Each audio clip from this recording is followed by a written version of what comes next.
Hi folks, welcome to another episode of the Friendly Council deck building series. So, we have our usual co-host Hannes here. Hello Hannes. Hello, Miha. Thanks for having me again. Yeah, we have a few more factions that we haven't done yet. Who have we invited today? We have a really great guest. We have Marton with us today, and he is a lion of the game. Welcome to the Friendly Council, Marton. Hi, thanks for having me. So, I have a suspicion what kind of faction you will be presenting with us. Am I right that it's gonna be Lannister?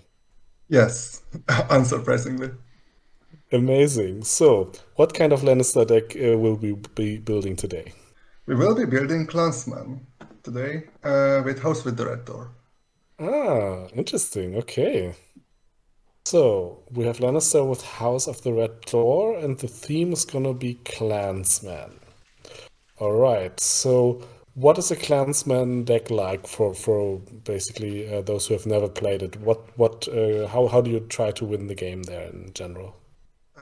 Version of Clansman is extremely aggressive. We basically want to board clear every turn. We have a lot of jumping mechanics, and we really want to keep to the flavor of Clansman to just jump out, strike, and then get back uh, and destroy. Nice, nice. Okay, and how do you start building the deck? With House of the Red Door, probably you first choose which card would be the house with the red door, right? Yes, and it will be Tower of the Hand. And this also sets us in the direction because this is already a removal tool that we are starting with. Okay, so that is the Tower of the Hand from Wolves of the North, of course, the Lannister version. Yes. All right. Okay. So do you have other important locations in addition to the central house with the red door card? Yes. Our strategy is really centered around the locations. So the most important ones are Harrenhal and Lionstar. Three of them, of course, both. Okay, so with those you can bring in big and medium characters basically for free each round. Yes. So as I said, our main strategy is just jump out a lot of characters in the challenge phase and then get them back into the end. Okay, cool. And other locations for support or important locations? Yes, of course we have Mountains of the Moon two times. Hmm. Yeah, So this that, card is basically an auto include in Clansman decks. Not surprisingly, getting icons is really good. In okay, this yeah. version, there was room for only two, but this would be a first card I would try to find a place for the third one. But now Okay, let's so go with two. if you were like Dennis, who always plays 61 cards, we would have a third copy of Mountains of the Yes, Moon. I would, but I never play 61 cards. Okay. Yeah, so there are different strategies there as well. Okay, Mountains of the Moon makes sense, yeah. Yeah, What we else? also have two times the Red Keep, because Red Keep is really good.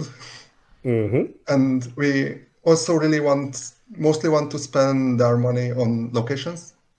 Mm-hmm. So it's a good way to have a good impact for our money. So two times Red Keep.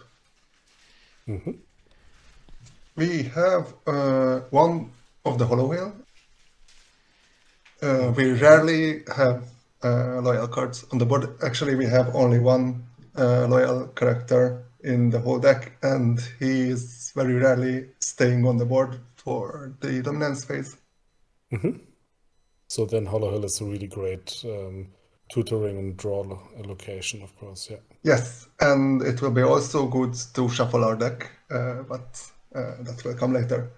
Mm-hmm. And of course, we have economy locations, three times the Rose Road, three times the Gold Road, and two times Gold Mine. So from these you can see that we want to gain golds, not make things cheaper because we don't really want to marshal characters, but we really need gold in the challenges phase. So these are the good choices here for economy.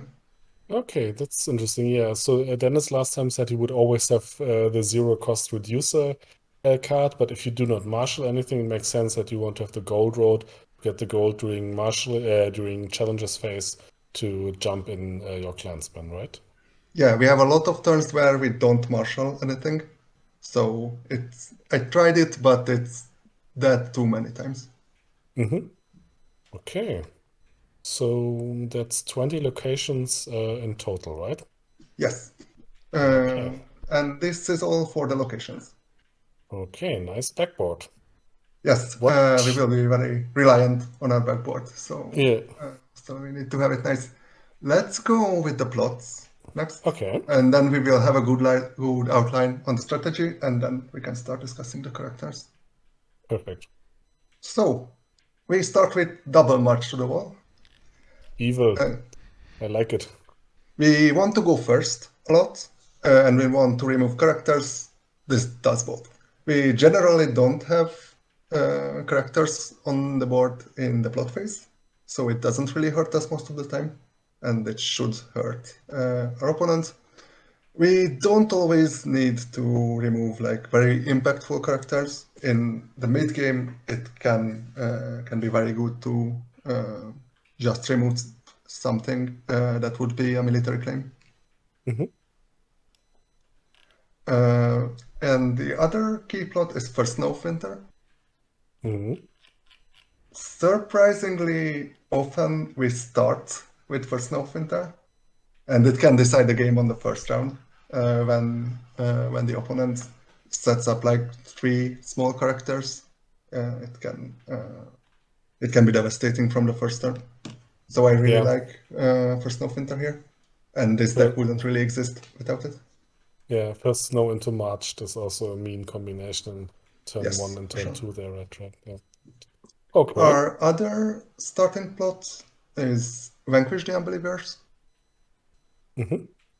Of course, we can say Clansman because most of our characters Clansman, but especially in the first turn, we really rarely have characters on the board at the start of the challenge phase. So I generally just say Builder because that is the first that comes up Okay. comes up on the Iron Throne. Yeah, so Vanquish is really good here. We have Valartoharis against, for example, Greyjoy. This is basically another March to the Wall a lot of the times. And we are really reliant on being able to keep our opponent's board low. So if something slips out of control, this can be the good tool to get back. And this is a good reset that has claim. Mm-hmm. So we're going with Doris. We have Lions of the Rock. This is basically our safe plot for situations where we want to build, want to have some gold, but we don't. For example, we have something on the board and we don't want to hurt ourselves. Yeah, so this is, as I said, the safe turn. Mm-hmm. And the last one is a restricted card. It's You Win or You Die. This, of course, can be very good, but has to be used very sparingly in this deck. Because for most of the game, we want to keep the cards in our hands. So this is either played if something went wrong and we have lost the hand, or we want to win. Yeah. So no Valar Morghulis. No Valar Morghulis. We really need Okay. claim, so we have to keep pushing continuously. So I chose the Harris. That's interesting because many Clansman decks I've faced, they play Morghulis. So this is interesting to see one where you focus on the Harris. Yeah, cool. Yeah, this can So also go through dupes, so this is also an argument for Harris. yeah, no, that makes sense what you said. So probably both are a legitimate choice. but given your strategy, the Harris, yeah, might be the more reliable one also, right? Yeah. Okay, 7 deadly plots. And then what do you get from for characters? Okay, so first, of course, we have the leader, Tyrion, Lions of the Rock, 3 times. Yeah, great card. Most of the time, we want to Harrenhal him. This is the main reason that we have the Tower of the Hand, so that we can reliably get him back to hand. But we also have some other tools to get him back if, for example, the tower gets nightmares or something like that. But a lot of the times, it is a good strategy to have a good turn with Tyrion and then let him die. All right. And since you don't have close call, he won't be coming back. No, he won't. But if you can find a good turn for him when you can use him to gain an advantage that your opponent can come back from. He had a very good turn, and it's fine if he dies. Okay, interesting. Okay, good to know. I think I sacrificed Tyrion like this in the quarterfinals of Champions of Westeros. So this is absolutely valid in this deck, I think. So Yeah, that's let's already a see good the strategy. Clansman. Yeah. What clansman do you have? That's why we are here. So the best Clansman, of course, Milk Snakes, 3 times. I think this is a really big boon for Clansman that we have a power icon and we have stealth. Before before the GOT cards, Clansman did really struggle a lot, and it solved a lot of problems that we have stealth now on a non-unique. So Milk Snakes are great, 3 times, of course. Also, the painted dogs, they are amazing. Yeah. We have 3 times. They have a lot of uses. Of course, standing the better clansman is great. We can stand the milk snakes and get another start. We will have Timat, of course, and standing him is great. Standing Tyrion is also good. And the very good thing with them is that they can use their ability to stand themselves. This is a bit counterintuitive, but it works. So you can just get them back in the hand for free. So that's a little bit like the windblown army from Martell. Yeah, but you don't even have to win. Right, yeah. It's. I thought when you said okay, the most important one, I expected you to say painted dogs because I always hate them. When my opponent has them, they're so terrible. Yeah, painted dogs are really good. Yeah, they're so definitely very cost efficient. Great card. And they also work with the tower. Oh right. So to get smaller characters back to hand. Yes. Okay, painted dog milk snakes. And what else? We have 3 of Moon Brothers. They are very efficient, very good, very surprising a lot of times.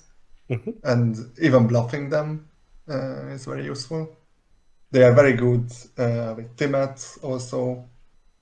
So all around great. We don't play that much faction Cardinal, so we have room for 3 of them. Yeah. So, and foreshadowed him a lot, so let's put in the 3 times Timat, Son of Timat. Yeah. He's removal, and we like removal here. So speaks for himself, I think.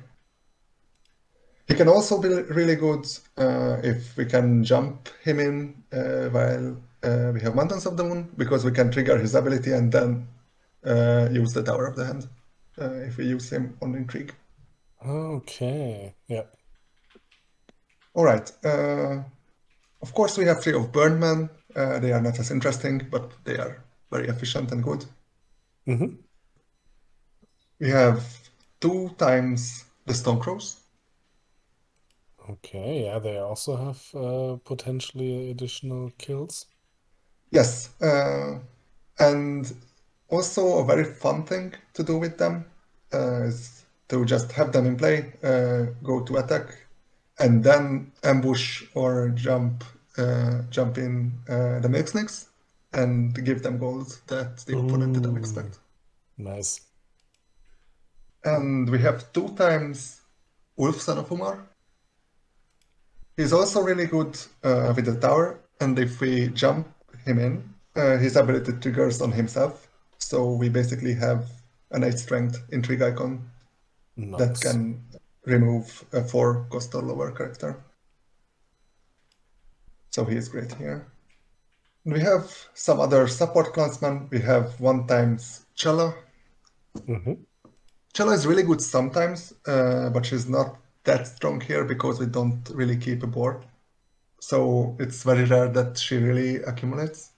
But sometimes she can work, and she's obviously good for a one-off. Mm-hmm. And we have one of Gunthor, Son of Gordon. We are able to attack the hand with the 2 claim and with Tyrion, and he also supports that. And of course, if we are trying to destroy the board, we also try to destroy the hand. Yeah. So he supports our strategy very well. And then I think we are done with the clansmen, but we have some other characters.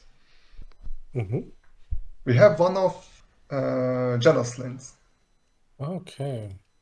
To get the intimidate or Yes, mostly for the intimidate. We can jump him in, trigger the intimidate, and gain the ability to just go through the board in key turns. This is very important. Of course, we cannot use both his intimidate and the tower in the same challenge, oh yeah, but we have some other ways to get him back to hand. I would probably forget that all the time, so it's good that you mentioned that. All right. So we have 2 Lannisport merchants. Okay.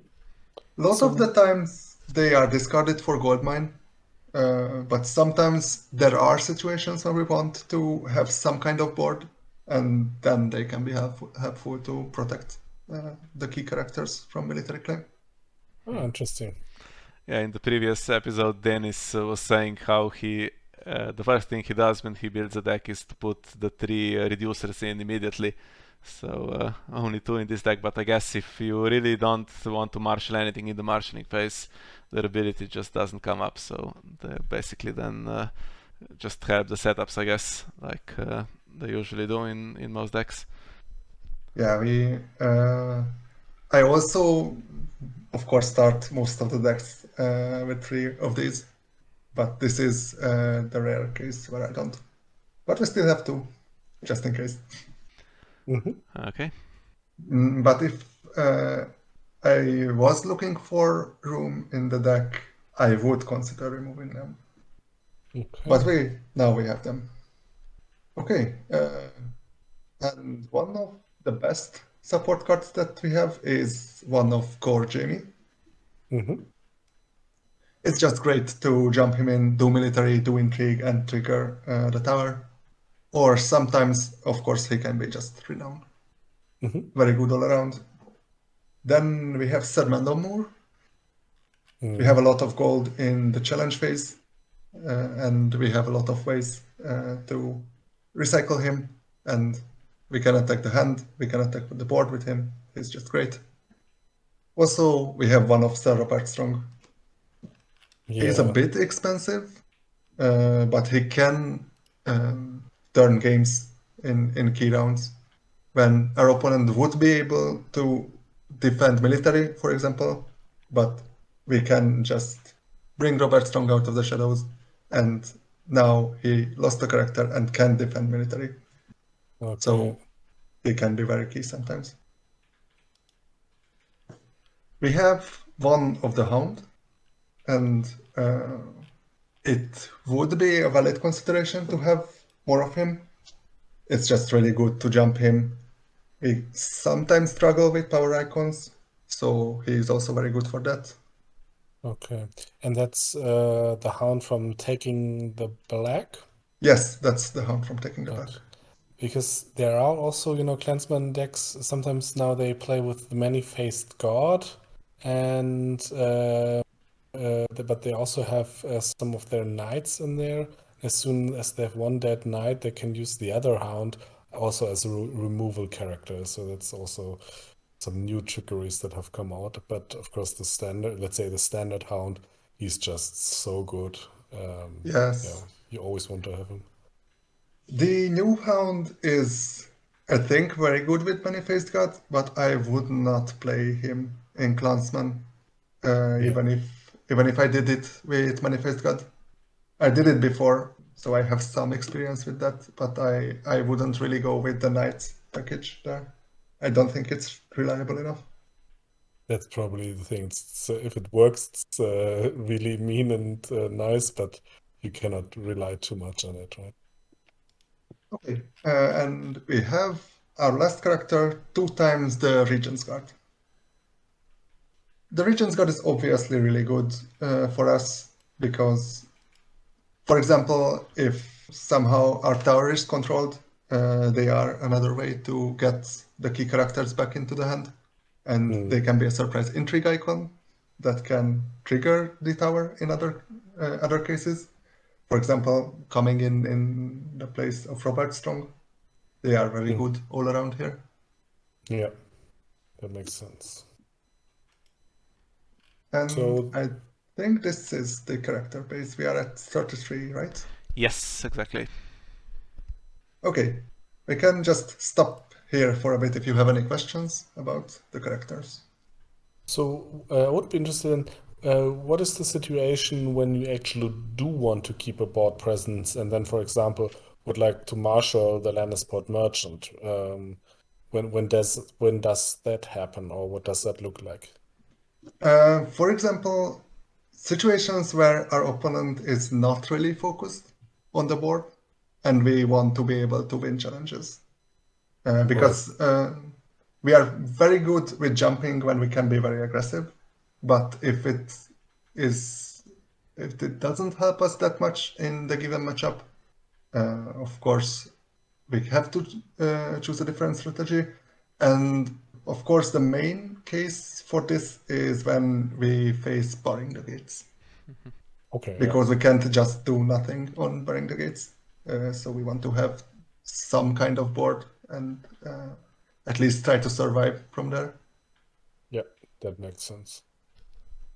Okay, And so then just one question from me. Tyrion Lannister and his triggers. So obviously you want to return clansmen to your hand as the cost, but which one of the three options are you choosing most often with his ability?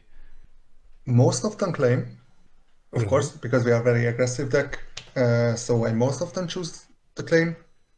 I think the second one is gold, actually, because sometimes we just want to keep the train going, or we want to gain the gold for Robert Strong, for example, because we can jump in the clansman for free and then gain gold from that. And as a lot of times we just constantly get our cards back into hand.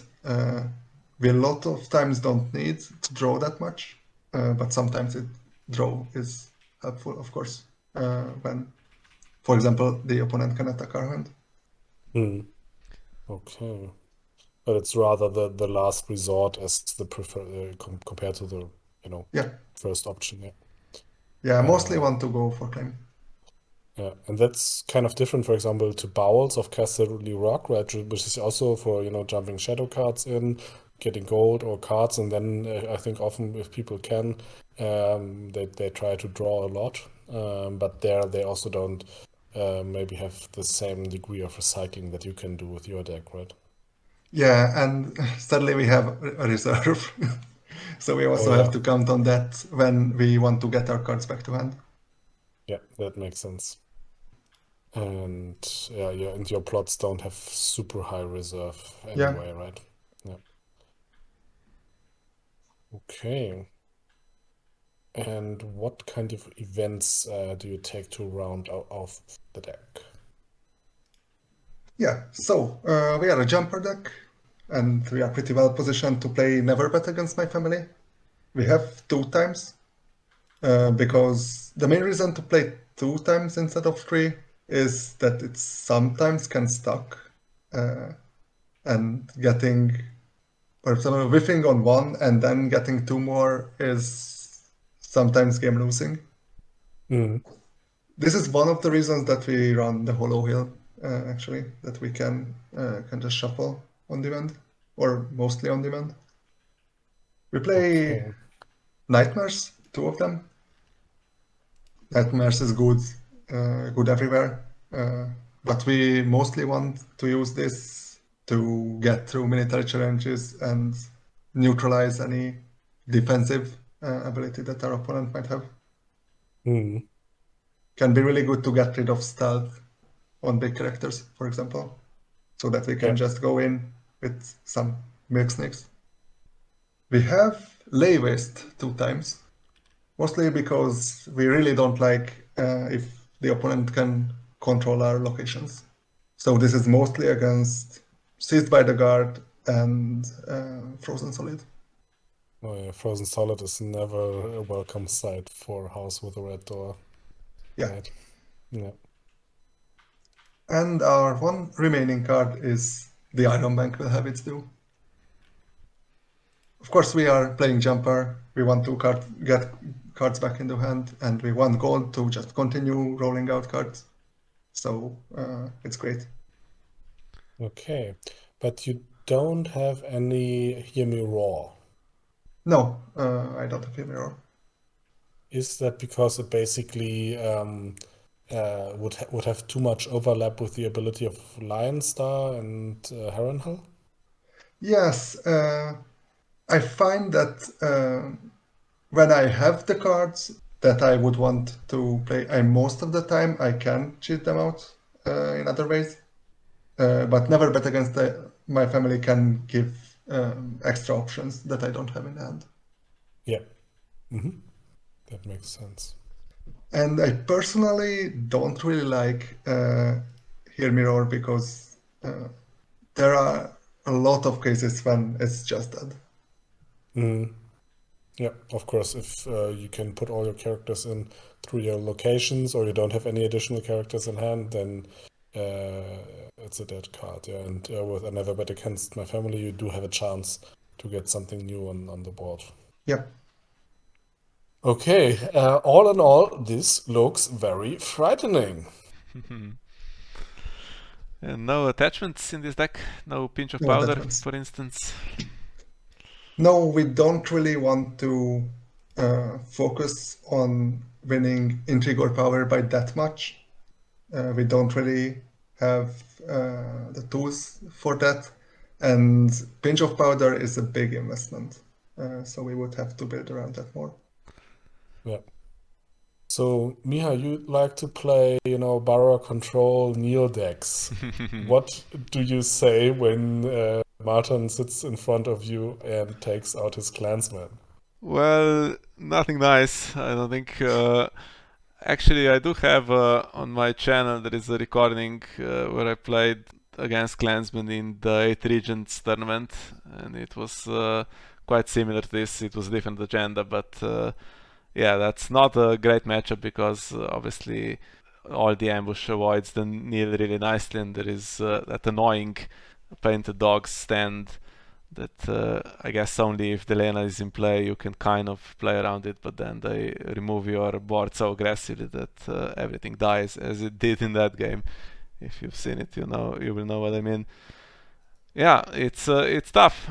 So one thing I wanted to ask is the agenda here. So we haven't really discussed it in that much detail. The clansmen these days I see played either with this agenda. Actually, I think on this series when I played the casual games on stream, I played against one Lannister deck that was House with the Red Door and actually did the Tower of the Hand loop against me, but the location they chose on that occasion was Lionstar, which I found interesting. Or no, was it Lionstar? It was the other one, the one that gives the intrigue icon, the hands solar. So that was an interesting new experience for me. But the agendas... Yeah, go ahead. Sorry, I saw that deck. I don't agree with that choice, but of course I didn't discuss it with the player, so he or they might have good reason. But just looking at it, I don't agree with choosing the solar. Yeah, the Tower of the Hand is more expensive anyway, and you kind of need both on the board to do the loop. So it's an interesting choice. And also Lannister is the other one you sometimes see as the house with the red location, but rarely. But the other agendas I see with Clansmen, so we have the ones that need the faction card, so no competition here for Moon Brothers, and the Iron Bank will have its due, and I never bet against my family. But sometimes they play Prince Tyrion. That's one option that you see. You see the Many-Faced God for the icons, and also because there is so much ambush. And you see the Reigns of Castamere quite often as well. So what do you think the main advantage of the house with the red door is compared to the other options the clansmen have? In reason to play House with the Red Door, I think, is that we have an extra removal tool that is always there. In this very aggressive version, I think we need that. I have played, as I said, with Many-Faced God, and that would be my second choice. But I think that for what I want to do, this is better. And of course, it's also important that the agenda doesn't compete for the faction nil, as you said. Yeah. So with this deck, what do you struggle against? Mortal 3-1. That's the worst. Because they don't really need to keep a board, and they have things like Vengeance for Alia that really hurts me. So I think that is the worst matchup. Yeah. And actually, this is the reason I didn't choose this deck in the semifinal of Champions of Westeros, because Alex quite often plays Martyr 3-1, and that is almost an auto lose, so I didn't want to risk that. Okay, yeah, it's a terrible deck to play against, I think, for almost everybody. But it makes sense that it can really bypass the strength of your deck and hit back with vengeance. Okay. Anything else that you don't like to see? Of course, Greyjoy can be a problem because of location control, and we really need the jump locations. So that can be a problem. And also, they can win initiative, what we don't want to allow. So Greyjoy can also be a problem. And to a lesser extent, anything that runs Barring the Gates. So when a meta has a lot of Barring the Gates, I wouldn't play this deck.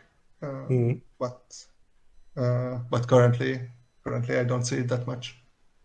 Right. And what about like Night's Watch, maybe a Lufin apart, or where they just slap the board full of huge characters? They have a lot of save, they have a lot of draw to get dupes and stuff like that. Can you basically outclaim them? A lot of the times, yes. It's an advantage that we can Tower of the Hand Mystery one Oh yeah. before military, so we can neutralize that save. So against Alufan apart, of course, we have the Varys, which helps. So yeah, I wouldn't say that it's a terrible matchup. It of course can build out in a way that I can't compete with, but I think I have a pretty good chance with this deck against everything that wants to marshal characters and win with the board built that way.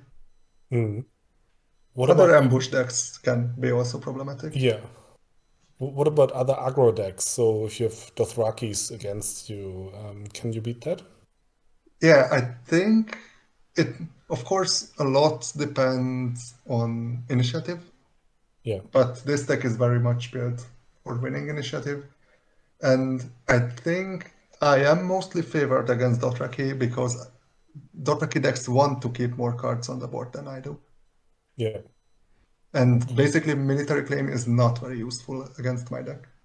So Right. I would say that is a pretty good matchup. And shadow decks, particularly, for example, Lenny shadow decks? Yeah, Lenny Shadow can be a problem because a lot of the time they can just wait out my turn without having anything on the board, and then they can come back. At minimum, we have to adjust the strategy against that. So it's not straightforward. Yeah, that makes sense.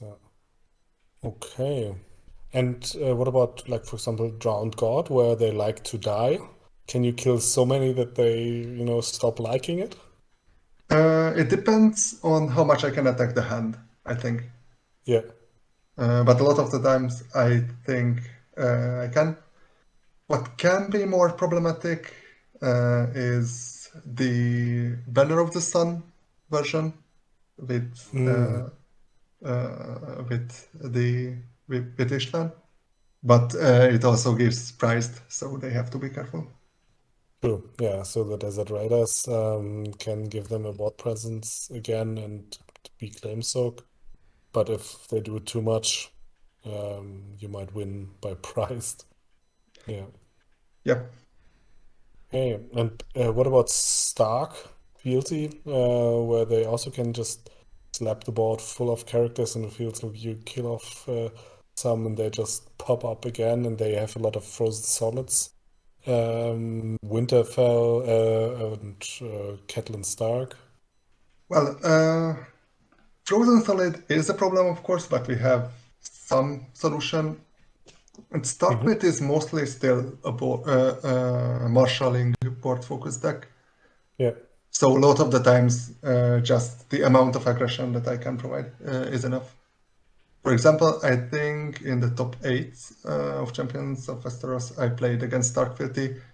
He drew 2 Frozen Solids, actually, a bit late, but still, and I couldn't remove them.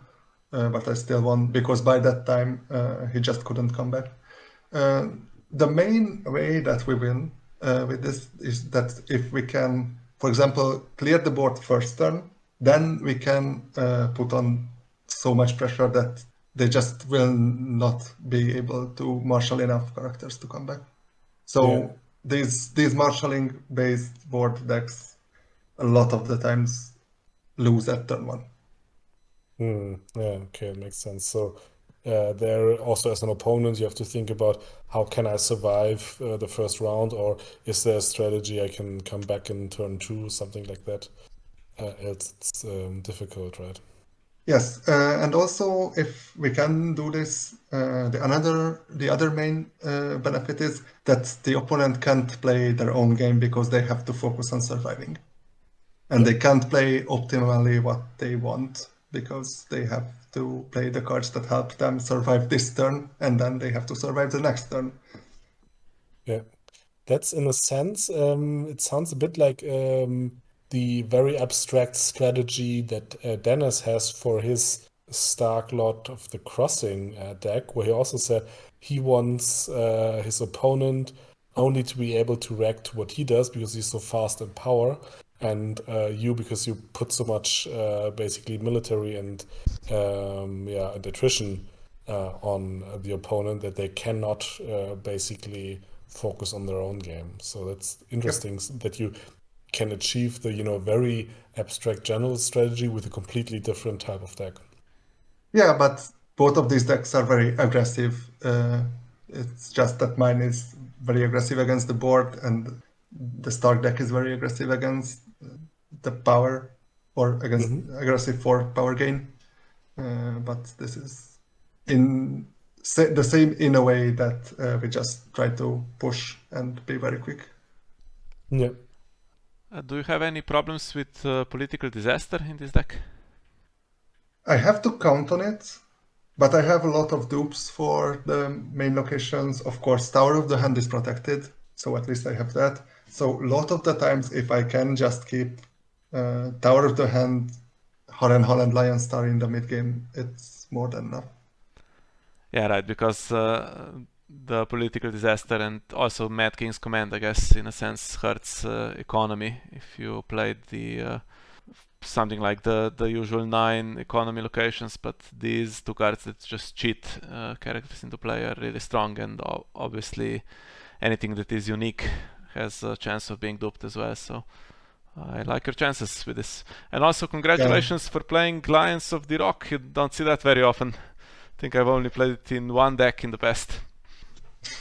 Yeah, I think it's not really good enough. I like to try it in challenge phase focused Lannister decks, but the argument can be made that Fallen from Favor is technically better here because it has higher initiative, and it's good that Lions of the Rock can allow us to keep a single character on the board, but more times than not, we don't really need this. Yeah, maybe one of those times when you happen to play it against Supporting the Faith, it's a real win, since you get some of the gold back after marshalling. Yeah, but the first plot change I would make would be switching Lions of the Rock for Fallen from Favor. All right, Martin. So I have the deck now, and one thing I'm wondering, especially if I haven't played Clansman so much, is about setup. Because, I guess, correct me if I'm wrong, that typical setup rules do not apply for that one-to-one. So what would you be looking for in setup, and how would you try to basically, what would be an ideal setup? Oh, first, we basically never set up characters. Mm-hmm. We want to build the backboard from setup because we want to be able to start with a destructive plot. So we don't want to hurt ourselves with that. And also, what the important thing is that at least in hand we want one of the jumping locations so that we can start on turn one with the jumping. So I think the ideal setup, of course, we set up from only 4 gold because of the agenda, but the ideal setup for us is Lion Star, preferably duped, of course, probably Gold Mine to protect the Lion Star against Nothing Burns Like the Cold and a Rose Road. Oh yeah, okay. Yeah, I see. That would be really, really nice. So would Yeah, you so make we at least want the jumping locations in hand, at least one of them, and we want to set up those and economy. Of course, we rarely set up only Harrenhal because it's pretty risky, and yeah, we want to draw back more than one card. okay. But would you make let's say a hard mulligan for either Harrenhal or Lion Star? So if you don't see it in the first 7 cards, you definitely mulligan, or is it a nice to have, but you might also start with something else? I think I would mulligan for them 9 out of 10. If I have a very good economy and good characters, I might consider not mulliganing, but I generally do. Alright, so one last thing that I wanted to talk about in this video. So as you know, the new expansion, Sky as Honor, is about to come out while we record this, so maybe when the episode is published it will already be out. And there are 2 new Lannister cards. I will put them on the screen for you. We have the attachment, the Warden of the West, that can go on Lannister Lord characters and potentially gets you some draw. And we have a Clansman character, a unique big army, the Halfman's Horde, that has Assault and Intimidate. And I was wondering, Martin, whether you would consider these 2 cards in your deck, for instance. Yeah, so Warden of the West is not for this, so we can just rule that out. The Halfman's Horde is a more interesting question. I think it doesn't really fit in this strategy. The Halfman's Horde, I think, really wants us to have a board of clansmen because most of the effects that allow us to put cards back in the hand react to winning a challenge. And of course, the main thing with the Halfman's Horde is Intimidate. So we don't want to put him back into hand before the keywords. Of course, and also they are pretty easy to stand, and with Intimidate, it's of course great. And the other effect also wants us to have Clansman on the board, So I think it would fit in a pretty different, more board-focused Clansman deck. I think I will try to build that, but it will not be this one. So I think Okay. in this very aggressive, very jumpy Tower of the Hand deck, maybe I would include it once, but it's not really a good fit for this. But this will possibly mean that the best Clansman deck will not be this one after the expansion is out. Because, of course, the Huntsman's Horde is really good. Yeah, it will definitely be interesting to see. Okay. Well, I think I am now prepared, and hopefully many of our listeners are also now prepared to wreak havoc on Westeros with this terrible Clansman deck. Thank you very much for presenting that, Martin. Thank you for inviting me. All right, so it was really, really great to have you. And then I'm passing over to you, Miha, to have the final say. Yeah, looking forward to playing this over the weekend sometime. I've only played Clansman a few times in my life, and even then it was a deck made by, I think it was made by David from Germany for me for a couple of games, and I know that I will misplay it terribly, but definitely looking forward to this. So yeah, I hope you've enjoyed this episode. Wanted to show you that even though Lannister, I guess, is not the most popular and the most successful faction at the moment, it's still very competitive if you know what you're doing, and I hope you can take some inspiration from this episode. So, thank you all for joining us today, and as always, see you next time. Bye bye. Bye bye. Bye.